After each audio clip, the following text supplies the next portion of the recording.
Tous solidaires pour éviter les amalgames, c'est le message passé aujourd'hui par les représentants au bois des différentes religions. Réunis autour du maire de Troyes, ils ont dialogué et échangé durant 1 heure sur le drame toulousain. C'est pas une information qui chasse l'autre et on est vendredi matin, le tueur a été tué, le raid a fait son travail et on n'en parle plus, c'est pas possible. Moi je n'oublierai jamais cette petite fille qui est à l'entrée de l'école, qui se fait blesser par une première balle, qui court pour se protéger.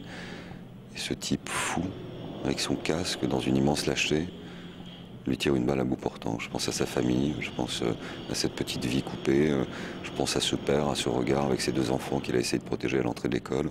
Voilà, on pense à tout cela, on ne peut pas oublier.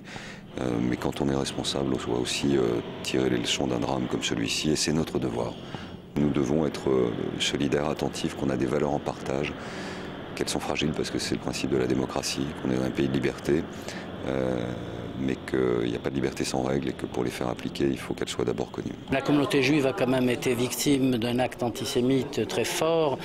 Là, nous nous sommes aperçus qu'en fait, malgré que c'était un acte antisémite, on a tué avant tout des jeunes Français devant leur école. Et d'un seul mouvement, tout le monde s'est levé pour condamner. C'est quand même, ça montre quand même que dans notre bon pays, l'antisémitisme ne passera pas. Lutter contre l'antisémitisme, mais aussi les amalgames au sein de l'islam. D'un côté, j'aimerais bien qu'on fasse très attention aussi à ce criminel qui a voulu porter atteinte à la religion musulmane et toute la communauté musulmane.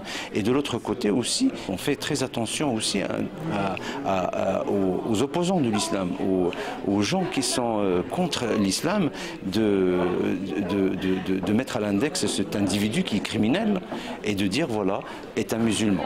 Ce n'est pas un musulman pour moi, c'est quelqu'un qui est criminel. Les responsables religieux au bois ont l'habitude de dialoguer entre eux. Après ce drame, c'est l'union sacrée. Nous devons certainement encore accentuer ces efforts communs, d'autant plus qu'il y a tellement d'équivoques, tous les débats qu'il y a en ce moment sur des phénomènes culturels, enfin, je pense à la viande halal, enfin, etc.